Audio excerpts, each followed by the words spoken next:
All right, Brad, Margie, thank you for joining me today.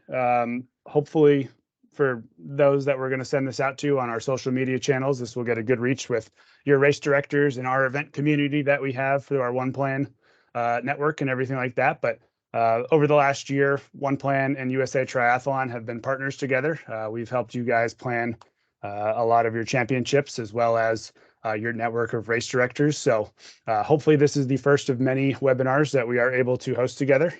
Hopefully this continues throughout the years and we're able to evolve together and do a lot more of that stuff, which has been fun thus far. So today I'm joined by Brad and Margie from USA Triathlon. They're out in Colorado Springs. And for those of you who don't know me, I am Pat and I am in Rhode Island with OnePlan. And for those who don't know anything about OnePlan, OnePlan is a web-based platform that is one of the best for online mapping. It is used by over 35,000 events in over 100 countries, which is pretty cool. And we are the official GIS mapping supporter of the 2024 Olympic and Paralympic Games in Paris coming up next year. So we will be helping plan all of their road races and all of their triathlons and everything like that within Paris. So that is pretty cool, and it's coming up fast next year. So it's a great tool to plan your event sites, whether it's at an indoor venue, a race, anything like that, inside, outside. And it's an easy to use all-in-one platform that, as you guys know, is collaborative for your teams and your stakeholders and everything like that. So thank you for being with me today, and thank you for those who are eventually going to watch this across our channels and everywhere in between. So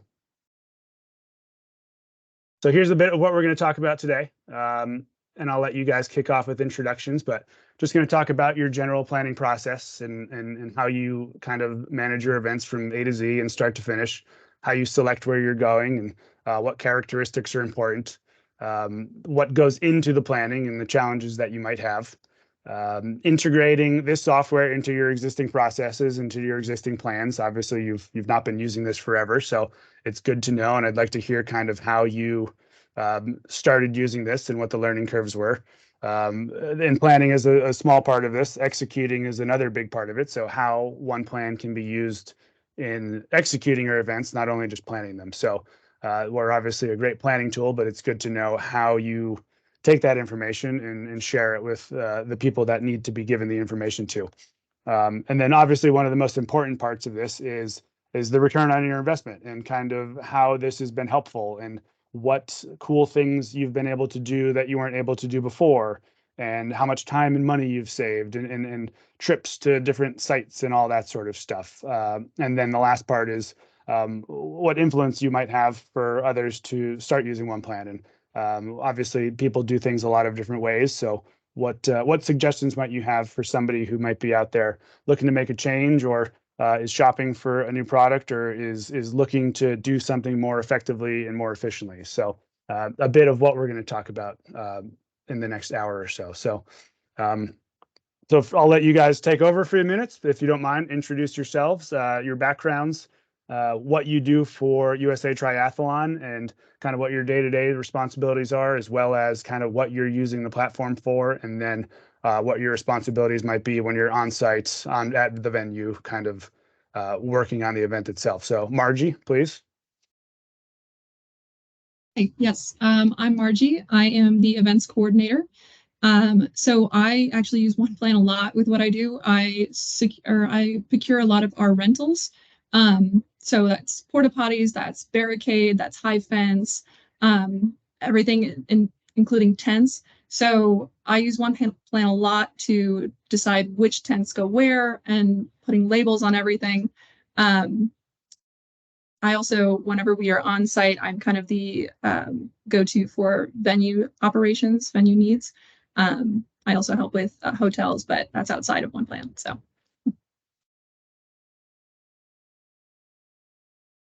And Brad. Yeah, my name is Brad Hildebrandt. I'm an event manager for USA Triathlon. My main responsibility is the safety, EMS, traffic control for our own national championships. I interact with the local authorities, fire departments, traffic personnel, to make sure that we have a safe race. I do assist when I'm not performing those duties with some venue operations and assisting Margie and Brian with any details they need for the different events. I was also the race director for the Legacy Triathlon in Long Beach, and used OnePlan to create that venue and get that started along with our other team members. So that's pretty much what I do in a nutshell. Cool. So a bit of everything between the two of you. How many other people are on your team, and are there any big holes that neither of you are responsible for, but there are other kind of members on the team that have a lot to say and a lot to do with the whole process of everything? So we're a team of three, myself, Margie, and Brian D'Amico, our director of events. We're a very collaborative team. We each have our highlighted responsibilities, but we are, like I said, very collaborative, help each other out in each one of our areas. It's a pretty well-oiled machine, I would say. We have, when we do put on our national championships, we have a really good group of contractors that we use consistently, the same folks who run our swim, bike, run, transition area, aid stations that we can rely on, creates a great continuity between our teams. So on site, it's a really close-knit team. And then in preparation, Margie and I and Brian are pulling the levers and creating all the magic that's supposed to happen in a safe manner at our events. Of course. Perfect. All right, great. Well, that's all new to me. So thank you for sharing that with me. So that's amazing. Now I just want to kind of talk about the general planning of a triathlon. Admittedly, I have been to one triathlon in my life. It was in Hamburg this summer. It was one of the world triathlon events, which was incredible. I am a pretty below average amateur runner, so I've ran plenty of races, which they're similar but different, far less intricacies than what you all have.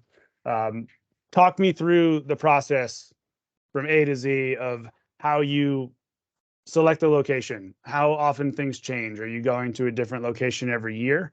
What is the process of planning an event kind of from start to finish? How many site visits are you doing, and are you scouting places, and how often are you going, and just things like that? Just give me the high level rundown of kind of the 12-month calendar year leading up to a triathlon, or it might be 3 months, it might be 6 months, it might be 2 years. I'm not sure. So tell me what the case may be. Margie, do you want me to kick it off, or do you? I think you can kick it off. Yeah, I'll kick it off. I mean, it's there's a lot of variables that go into how we select a site. There's an RFP that goes out to different cities, or people come to us with interest, and it's usually about a year ahead. We like to be a couple years ahead in planning for our major events, because they are large events. The USAT Nationals that we hosted last year in Milwaukee, and we were there for 3 years.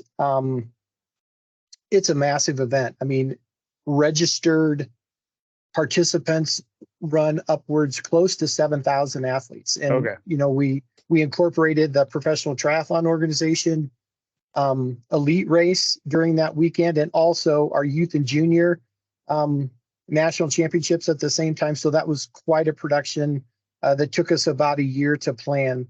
I think before we get started, like in the nuts and bolts of things, and then Margie can jump in, is that I think the unique thing about triathlon is when we go to a city, we are actually creating the playing field. There's a lot of detail that goes into selecting a site, proximity to water, how long that run to transition, and actually laying out the playing field on trails, roads, parks, different areas. And so it's challenging, but for someone like me, and I think Margie, and I know for sure Brian, it's super fun to create an experience, because you're creating an experience. It's not like I'm going to I mean, an iconic stadium. We're creating that iconic stadium for athletes to perform at their best.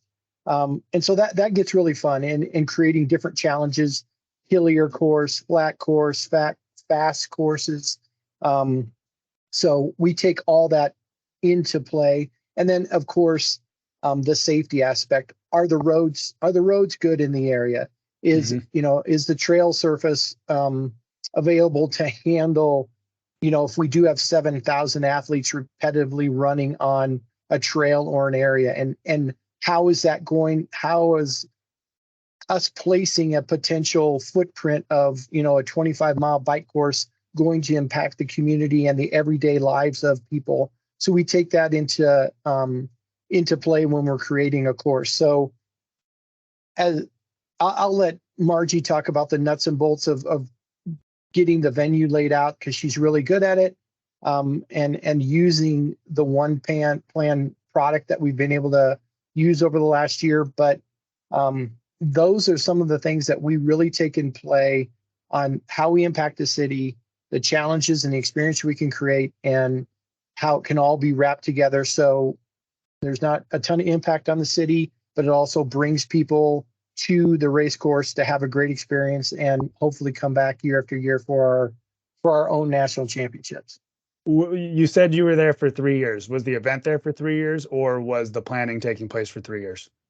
The event was there for 3 years. So okay. we were fortunate with Milwaukee that we had been there. What was it? 2013, 14, and 15. We were there for 3 years. And so a lot of that planning was already done. So when we came back, knew that we were coming back in, I think, 2020, we kind of had a really good base to start that planning. So, and just kudos to Milwaukee and the people that we work with at Milwaukee, super professional, rolling out the red carpet for us. And that's really an advantage of a city like Milwaukee, that we have great partners, local partners to work with, to be able to create that experience. Yeah, you obviously want to be somewhere where you're wanted, versus a place that you want to be where they might not want you there. So that's obviously a plus. Yeah. Yeah. Margie, I'll hand it off to you. Yeah, going off of what Brad was saying, like building it from the ground up. I mean, you guys did have a plan because you were there in the past years. But I would say for this year, with us combining age group nationals with youth and junior and PTO, it was a much larger scale, and there's a lot of moving pieces. And I think having OnePlan there, or having it in the background while we were doing stuff, made it a lot easier, from camera placement to areas that we were blocking off specifically for the PTO athletes, making their athlete lounge, just those little details that we're able to work through on the back end before we get on site. Awesome. That's great. Have you, not knowing that we've been together for a year now, have you been using OnePlan to scout future sites? Is there a process in place for that? We have some golf clients of ours, and they're professional golf events, and they need to find a location that is which one of these 6 places are we going to go to, and they're planning their current events in it, but they can look into the future and kind of start using some of the simple tools and measuring and seeing how much space you have and the usable land and everything like that. Is there any have you been doing anything for future events, or is there any you see a plan in place where something like that would be helpful for almost identifying locations and scouting events remotely, because that's a big thing that we kind of pride ourselves on. So that is something that we've kind of started doing, especially with while we were trying to figure out where we were going for 2024. Especially when a site was recommended to us, we would go in through OnePlan and kind of take a look at it that way. And then we can also see, okay, this is where we would want registration. This is where they would exit from the swim. This is where they would enter. This is the extrication point. So those elements were great because then you can get the real overview and you can place objects so that they're there permanently, or we can get rid of them if we so choose. Sure. So that's awesome. That's great to hear. So yeah, that's a big part of what we're trying to accomplish, is just making it more efficient, more sustainable when it comes to versus instead of you flying to Nebraska 3 times a week or something like that to look at a field or a lake or something like that, knowing that it's accurate and you can kind of plan everything on your laptop is obviously a home run. So all right, great. So next we can kind of get into, we've talked about this a bunch already, but we'll talk about the logistical planning and challenges. So unrelated to OnePlan, you've talked about the checklist, so to speak, of what goes into it, but related to your mapping and your planning, what challenges generally pop up? Is a tree there now that wasn't there? Are roads in different locations? What challenges do you have while planning that you might be unaware of them? And then how do you kind of overcome those, whether they're with or without OnePlan? What are some basic and not basic? What are common things that you're always trying to overcome at all of these events while planning? I think I think one of the biggest challenges that we have at any city that we go to, whether we have great support from the LOC or not, is traffic control, unforeseen road construction or trail construction, or the things the thing that you just said about a tree in a place and it's not there anymore, and having the course go around some of those objects and different things. Yeah, those are definitely challenges that we deal with. Especially, it's different maybe for local race directors because they're there all the time. I think one of the challenges that we need to get over is that the places that we go, we're not there day in and day out. We might be there every 3 months, and things change. And so we talked earlier about being able to scout an area with OnePlan. What I find as an advantage, and we'll take a site visit and we'll see what it actually is. And then when we get back and utilizing OnePlan, the accuracy, what we found is the accuracy with OnePlan is very similar to what we actually see on site, instead of some older versions of a mapping platform. It seems more up to date. There's more detail, and we're able to, yes, we've seen that when we were there 2 weeks ago. Now we see the same thing on our maps when we're planning. So that's a huge advantage for us to get around some of those obstacles that we run into and with our logistical planning. That's great to hear. And I imagine it might almost be the opposite for these local race directors who are in the same location every year, because cities change all the time. So what happens in 2022 is might be very different. That in theory they might try to be keeping things the same from year to year, but obviously things in municipalities and towns change drastically over time. So knowing that they can adapt and change their plans easily is obviously a big home run for them as well. Whereas you all are working with the towns very, very closely under a microscope for 12 months, 18 months, whatever it might be. So that this interchange is changing because you're kind of dealing with them, but it might be a little bit different for the groups of people who are in the same locations all the time, that have to change something every single year. So this makes it definitely easy for them to do that as well. So yeah, next we'll talk about kind of what you did before, not you personally, but how you planned your events before. How you integrated the platform into your planning processes, what learning curves there might have been. But if you have, you can tell us kind of what you might have used. Was it Google Maps? Was it Bing Maps? Google, PowerPoint? A bit of everything to try to get accurate and everything like that. I know that's something we've always talked about, is It's tough to draw certain things on Google Earth, whereas our stuff, it's what it's built for. So we've been at it for a year now. And what have your initial impressions been when it comes to kind of changing your processes and kind of integrating your processes and your old and new plans into the software? Go, Margie. Well, I've only been here since January, so I can't exactly speak too much about what we did in the past. But I know we typically used Google Earth. But like you were saying, it's not as user friendly. Like I'm not able to drop in like a tent and then put the label on it and say like have a different color for this is Expo and this is for our registration. But one of the things that we still do is we still map some of the courses on Google Earth. But one of the nice features about OnePlan is that you have the GPX converter. So if I take something that I had, or like, because Brian builds out most of our courses on there, and then once he's done that, he's able to convert it and drop it into OnePlan. And that's just because he's used Google Earth forever. So Sure. That's what he's comfortable with. And that's a big thing. We have a lot of people. You could use any of the mapping run programs and export it and then drop it right in, which is obviously a little known feature that a lot of people don't know about, but you can drop it in and you can choose whether it's a route, a pedestrian route, a vehicle route, fence, bike fence, anything in between, fiber optic cable, all of that. Like there's hundreds of cool things that you can attribute it to. So it's not just a running path or biking path. So yeah.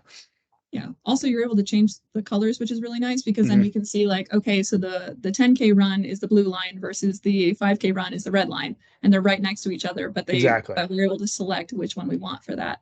But yeah, Brad, do you have any other comments for how we? No, I just think from what we previously used, just the scaling of the objects that we place. I know in a little bit we'll probably bring up what we previously used and what we're using right now, but actually being able to scale the semi truck in our compound to what it actually looks like in the compound is a great visual for us to use and see. And I think Margie, you use this feature a lot in sharing with our vendors when they get on site and just can dial into what that vendor's doing. You know, if we're just doing fencing, you can create a file that just has the fencing, hand that over to that vendor who's setting up our fencing, and it's fairly accurate on where they place the fencing. And they're, the semi trucks there, they place the fencing around the semi trailer truck, and it's to scale. And that's right. A lot. Yeah. So, and then how would we've obviously had a few hands-on training sessions with you all, but I would say 95% of what you've done without any of our help. So how is the learning curve been? It's obviously a simple to easy to use platform, but for folks like yourself, some may have had mapping and planning experience, others might not have it. So what would you say to that as how is it to get started and learn how to use kind of on your own? I would say that it's really user friendly, and usually I don't have any trouble finding what I'm looking for. And you guys have an icon for just about everything that we could possibly need. So I think then some, yeah, exactly. Like you have like a Porta-John image, and then there's one that's a different name. It's like that's an ADA one. So it's really nice to be able to differentiate between the two. But honestly, for someone who's getting started using OnePlan, I would just say to play around with it. Personally, I created like a little testing one, and I was able to drop in, different maps or different courses using the GPX file because I wanted to see how that worked. And then I was able to drop in different items that I wanted as well, and just kind of play around and see what you have available, because you have everything from stairs to being able to put stages down, being able to put tents of all different colors. So I would really just kind of exploring it. It really helped me. No, that's good to know. And we have new things coming out all the time. And my coworkers here get a little grumpy with me because we send out these briefs of new features, and I don't like reading them. I like trying to figure out how to use everything before I actually read the directions. So I have, similar to you, I have my test event where I see that something came out, and then I try to go find it on my own and see how it works, and then kind of read the description after to make sure I was doing it the right way. May not agree with everybody on that one, but it allows you to learn kind of on your own and kind of figure out your own process behind things. So that's good to know that it's straightforward. It's easy to use. And there's really no steep learning curve. And it's one of those things where the more you play around with it, the more value you find in certain things because of the weird little quirky features that we have that might not jump out at you, but there's so many different things that can be used for a variety of different reasons. So, and also, I feel like your team is really great with it as well, like in being responsive. Because I couldn't figure out how to change the color of the line, but they were great, and they were just like, oh, it's just the 3 dots in the corner, and then I was able to get any color I wanted. So that's great. Yep. No, that's good to know. So, Brad, any insight on the learning curve? I'm 59 and didn't grow up in the tech generation. So for me to figure out, I'm not an expert, but for me to figure out some of this stuff, that tells us pretty user friendly. Great to hear. Awesome. Next, I want to talk about the features. Obviously, we have a triathlon pack. Me not knowing a whole lot about triathlons, I look at a lot of these items and objects that you all are familiar with in your day-to-days, and they're foreign to me. But how has the triathlon pack and a lot of these features and items, how have they been helpful and kind of the shining star when it comes to that versus trying to use Google Earth where there's no transition zones, there's none of that sort of stuff. So how are these very specific triathlon features, how have they been helpful when it comes to making sure you're completely accurate, and then not trying to have to make something up on the fly using something else? You know that these tools are here designed for people like you with you in mind. I'll just give one example, and like I said, Margie does a lot of the venue work, but one example that I have is I mentioned that I ran the Legacy Triathlon in Long Beach, and we had a World Triathlon event, and laying out the singular bike racks, because they use just single bike racks. You guys actually have a singular bike rack icon, which helped me, and collaborating and working with World Triathlon, where we could place the bike racks in the exact positions because they're very particular about spacing and all that. But having that singular bike rack icon, being able to place that on the map and then hand that over to the person running the transition for World Triathlon was super helpful. And being do you mind if I pull up one of your event plans and we can kind of look at one of those transition areas and all the features that are foreign to me that you guys know everything about?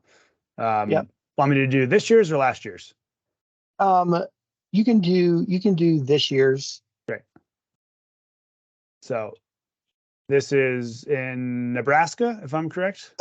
That one's Omaha, so we don't have that transition built out because it's an upcoming event. I think if you go, I would go to USAT Nationals, the Milwaukee one. Okay. Yes, this is it. And I was looking at this earlier, and you can see how accurate it is because this aerial image was probably right after the event last year, because you can see how everything is worn down, and you can see that this in fact did work, because it's very interesting how that worked. So, but yeah, to your point, this is pretty cool. So yeah, I mean, just to piggyback on what we already stated, you'll see our trailers for the compounds. That's exactly where those trailers were, the space that they took up, and handing this off to local vendors saying, hey, this is where this is going to be. So you can't put your truck there where you're asking you us knew to. that this was 60 feet long versus 53, and you couldn't go any further because then you'd be in the roads. So that is really awesome. Yeah. And just to build out, the ramp coming out of the water for PTO, super accurate on what that looked like. The carpeting heading out and then laid out onto the dock. I mean, it was very detailed, super accurate, and great labeling for us and for our partners and vendors and other contractors to be able to see. It just gives a great visual of what the actual site looks like. That's awesome. And we'll touch on that later with like how you're sharing that information with your vendors and contractors, but it's good to know that that they rely on this as well. So so yeah, no, cool. It's a lot of items that I've never used in my professional event planning life, but stuff that all is kind of interchangeable. This is obviously, this whole area and compound is very detail oriented, and if the sizing is off by 1 foot in any direction, you're not going to be able to fit all these tents, whatever they might have been used for. So it's nice that you're able to really quantify and get everything in there conveniently and safely too. So so Yeah, yeah. I just a quick on that yellow area. That was our youth club and team compound. And so we had each team got an assigned tent. So we had to label those. This map was turned over to the club leads, like, hey, here's your tent. This is where you're going to go. You're not going to be in a tree. This is, so it was pretty accurate to know where they were going to go. So it's just the detail is really helpful. That's awesome. So let me jump back to this. Cool. No, that's yeah. Like I'm saying, I'm learning a lot about these triathlon features and everything like that. But lay down areas and infrastructure and temporary things, that's kind of my background. So I understand completely what you're talking about there. So so obviously OnePlan is a planning platform. It's in the name. It is not one execution, but how are you, once you've done our planning and your 10, 14 days leading up, how far in advance do you guys get on site for one of these national championships? So if we have a race for nationals, we had a race Friday. Was that the first race, Brad? Friday. We were there the previous Friday. Okay. Because I was receiving forklifts and boom lifts and all kinds of rentals. Sure. So how are you taking all the work that you've done and getting it to the people that need to act on it? So one of the features that is actually on your site is the sharing feature, which I use for like the company that set up our barricades and our tents. It was really great for me because instead of sending someone, screenshots of this is where I want it, and then like trying to piece it together for them, I was able to give them the view only access, and they're able to go in and zoom in and see exactly where everything's supposed to be placed, what size the tent is, which one what the label of the tent is supposed to be. So actually, yeah, if you want to go out. So yeah, we've got multiple ways to do it, but to your point there, you can share the entire plan with somebody that would then you can see everybody here that you've shared this with. So these individuals can, to your point, you can give them admin rights, editing rights, or view only rights. With a scenario like this, Pat from Pro Triathletes would need a OnePlan account to view everything that you're showing them, which is great. But I don't know if you have you used the share only link yet? The new you can Brad, I know we showed you all this a couple weeks ago, but this is for you, Margie. We'll wait till everything loads, but up here in the top right, you can create a link that anybody can open without an account. So, and it's if you want it to be password protected, it can be password protected. So which is a great feature, because then you can send an email out to 100 people. They don't need accounts. If it's people in the city of Milwaukee, if you're just sending it to the fire department or public safety, whatever it is, or the tents or restrooms vendor, you can use this view only link and send it that way. So they have they can't edit anything, they can't touch anything. They can hover over and see what characteristics there are. They can kind of use the folders and whatnot. They just can't touch anything or manipulate anything. So that's a newer feature that has really been a game changer for a lot of people, because you don't have to worry about sharing through email. If you need the fence person to help plan and do stuff like that, obviously you need them to have an account. But the view only link is a new thing that has been incredibly helpful for a lot of people when it comes to sharing their event plans. So Yeah, that'd be great. Cause yeah, we did have to have them create an account, which wasn't a problem, but yeah, that would be extremely helpful. that's good to know. Have you used any of the exporting features yet? So for example, I'm logged in as Brad. So Brad, you're going to get an email in a second with this PDF that's going to come across. But obviously, you could either do a presentation where you're kind of doing multiple screenshots in one, or you're just requesting Brad's now going to get a JPEG of this whole thing in HD that's going to kind of show his event plan right there. So multiple ways of sharing, which is great. So, but it sounds like the majority of the sharing that you've done has been through the account type sharing, if that makes sense. So that's good. Have you had any of your vendors or contractors or municipalities, has anybody reached out and said, we really appreciate how you're sending information in versus how you might have done it before? So when working with the tent company, they were really grateful to have it that way because especially with the barricades, they're able to see as they go all the way down the path because it's great to send like a screenshot of it and they can see it, but it's another thing to be able to follow the path all the way up because that way it's not so zoomed out. Sure. So that was something that we hadn't done in the past with our barricade company, but it was something that they appreciated. So, because then they can take it while they're setting up stuff and they're away from me, where I'm standing at the venue receiving other rentals, they can do their own thing because they can see the path. No, that's awesome. And one thing we're working on, we've been working on it for a while, is an app that will allow you to do things remotely. So if you are that barricade company or tent company, you don't have to have your laptop on you out in the street or anything like that. So that's something that is slowly but surely coming along, and we're ready to button it up and get it out to everybody. So, but yeah, that'll hopefully be very helpful for 2024 as well. All right. Next, we've kind of been talking about this. This has been a common theme, but what would you say you've gained out of this? Has there been significant time saved or resources that have been saved through your event planning process as well as your execution? Brad, I know you and I talked about this a few weeks ago, but what are the few big ticket items that you would say have really helped your ROI as well as time saving or trips to venues and sites? Is there anything that sticks out at you?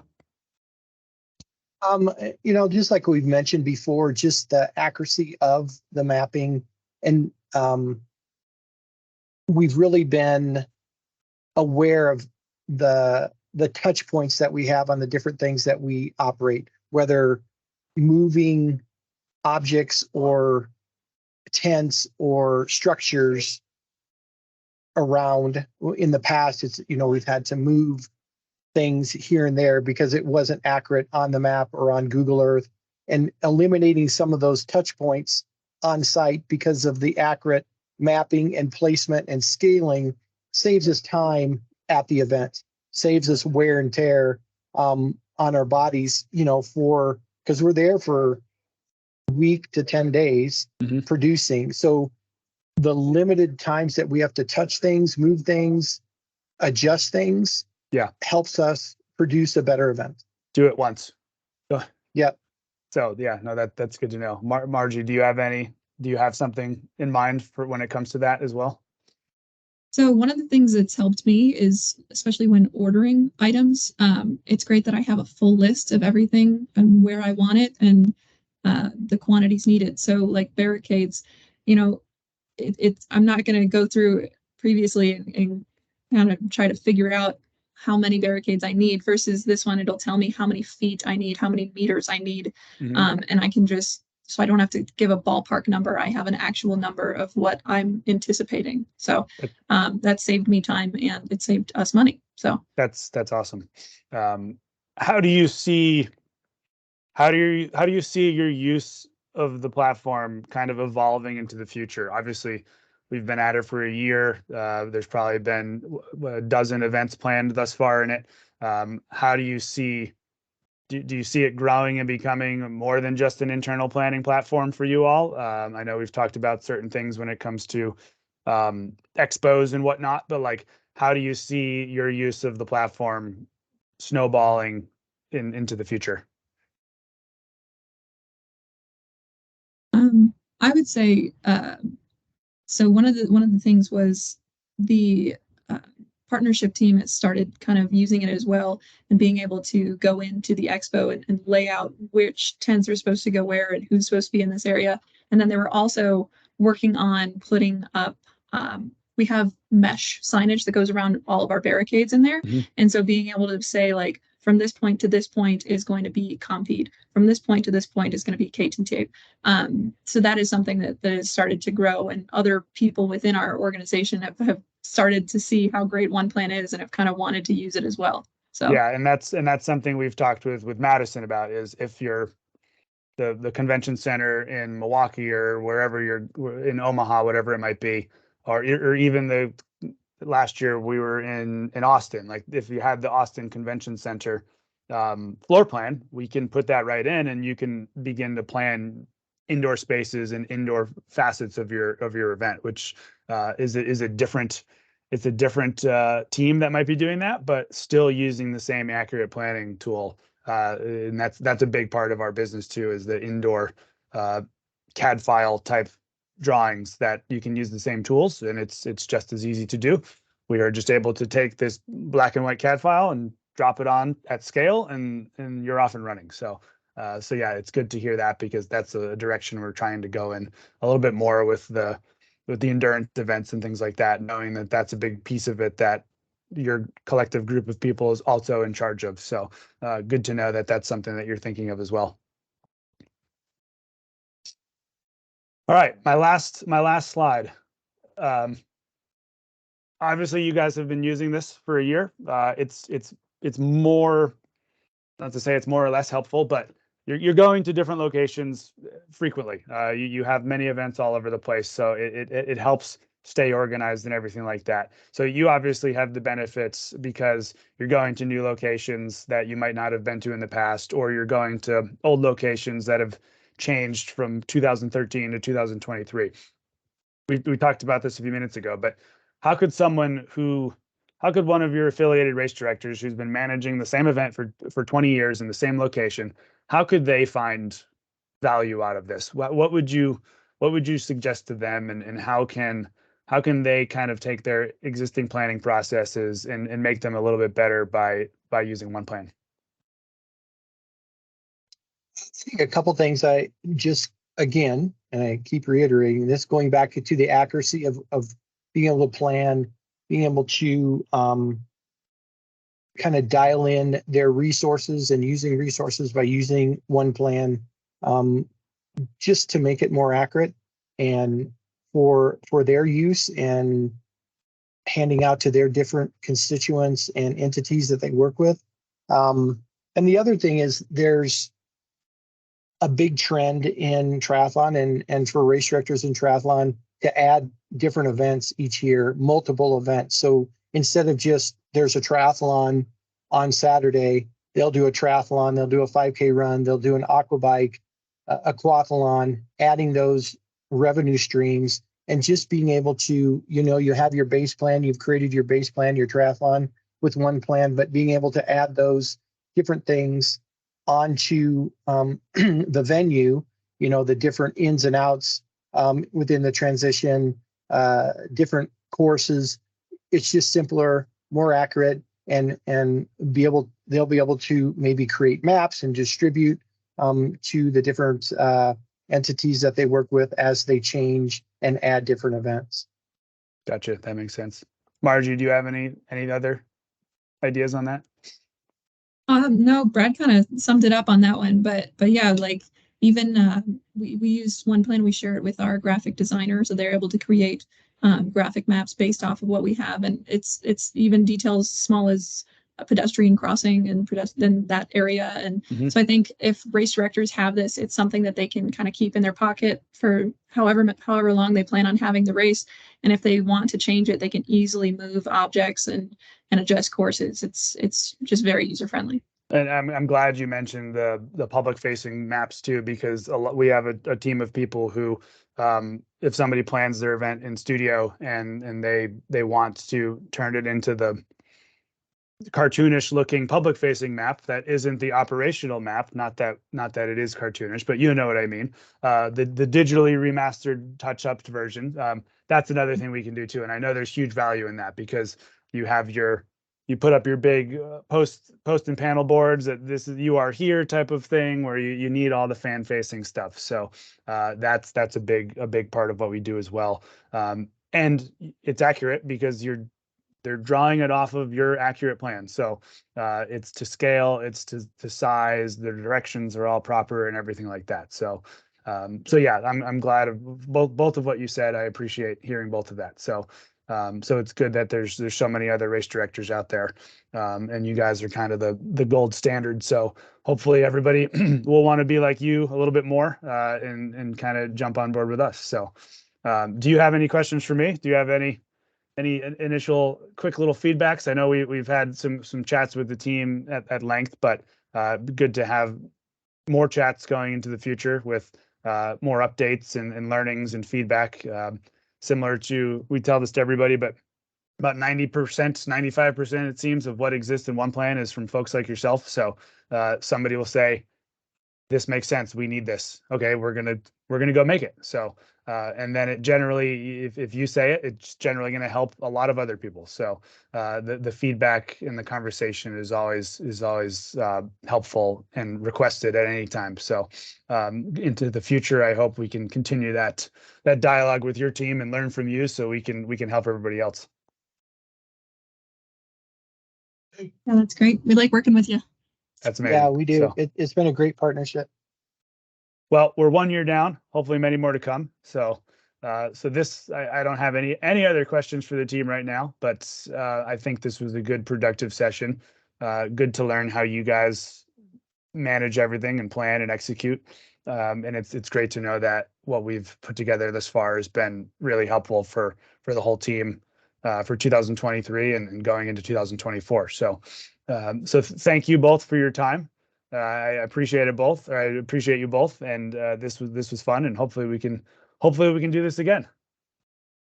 Thank you very much, great. Patrick. All right, I'm going to stop sharing here, and then this will be the end of it. But I'll reach out and we'll be in touch soon. But if I don't talk to you before Christmas, have a great Christmas and a good holiday, and thank you both. As well. Thank All right, you. take care. All right, bye-bye. You bet. Bye. Bye.